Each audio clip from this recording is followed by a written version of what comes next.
Umuulan mga kaibigan. Oh, grabe yung init kanina oh. Ngayon umulan. Oh, di ba? Instant na biyaya to. Supposed to be mag-i-spray ako. Pero inulan oh. So hindi na tayo mag-i-spray. Pagpaliban muna natin kasi sayang lang naman 'tong mag-i-spray. Oh, malulusot, ano ng ulan. Pero malaking bagay ito sa ating halaman pagkatapos ng pruning. Oh, tingnan niyo oh. Kasi matindi natigang na yung lupa ng halos isang linggo. Tapos nag-pruning tayo. Supposed to be ang schedule ko ay mag-i-spray ngayon ng pamatay peste. Nag-spray na ako the other day at karamihan sa mga whitefly ay napatay na.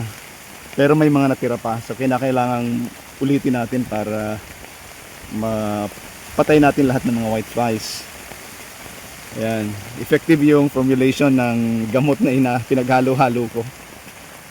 Sayang hindi ko sa inyo may papakita dahil sa umulan. Pero tingnan nyo yung mga dahon bahagyang luminis.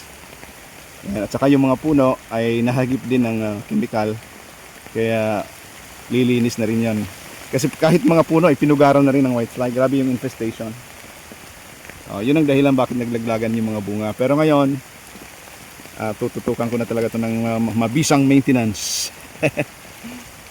Para hindi na siya makalusot. Sayang nung pagpapabunga natin last month. Ngayon sana ay gahuli na yung sizes. Pero wala, napinsala ng whitefly. So try again. At ngayon hindi na ito makakalusot sa akin kasi talagang tututukan ko yung maintenance. Ganito na sana kalalaki yung mga bunga oh. Kung hindi na pinsala ng insekto. Pinagtulungan ng mga rice bugs at saka whiteflies. Oh. Yan, linis-linis na sa ilalim oh. Kahit dito sa kabila. May payong ako. Yan oh. Linis na rin. Yan. Ito yung maire-recommenda nating pamamaraan ng pagpruning kapag yung mga tanim nating kalamansi ay tumanda na. 5 years old na to. Tinanim ko to ng June 2020 2026 na ngayon. Halos 6 years na rin. Ayan, kaya malalaki na yung mga puno oh. Ayan. Ang sistema natin ay prioritizing the most productive branches of the calamansi trees. Di ba? Parang yung buhay din ng tao. Kung gusto mo maging productive, aalisin na natin yung ating mga sangang walang gaanong bunga o nakakaapekto sa pagdami ng bunga o doon sa pagiging produktibo tulad ng ating mga bisyo.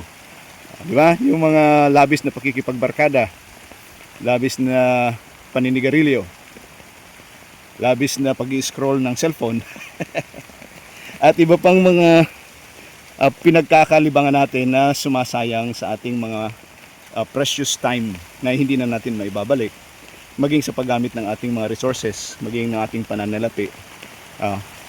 Aalisin na natin yon, puputulin na natin yon para mas lalong maging mabunga yung ating buhay. Ako 50 years old na this year. Marami na akong pinutol sa aking buhay para maging mabunga, kahit pa paano maging magandang huwaran at magandang halimbawa sa ating mga susunod na henerasyon, lalong-lalo na sa ating mga anak. Kaya may mga sakripisyo talagang kinakailangang danasin. Tulad ng kalamansi oh, pinuputol natin yung mga sanga. Parang kawawa, di ba? Pero pagkatapos niyan, pag humilom na yung mga pinagputulan natin, babawi yan sa pagdami ng mga bulaklak at bunga. Yan. At tatabi na rin natin yung mga infestation ng mga insekto sapagkat malinis yung puno, di ba? Ayan, tingnan nyo, napakaganda sa ilalim. Di ba? Kahit dito linis na rin oh. Halos matapos ko na yung pruning dito, doon na lang sa dulo ang hindi pa. Ang gusto ko kasi dito kapag tiningnan mo dito sa ilalim, malinis.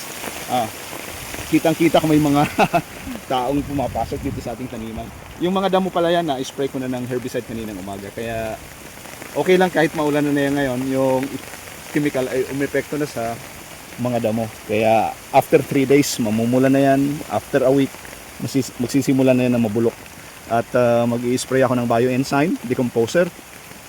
Papapasukan ko ito ng tubig para ma-convert yung mga nabubulok na mga halaman sa organikong pataba. Alright. So yan muna mga kaibigan ha, update dito sa aking taniman ng kalamansi, sa aking pagpupruning at biglang binagsakan ng malakas na ulan. You know. Maraming salamat sa Panginoon. God is good all the time. Goodbye.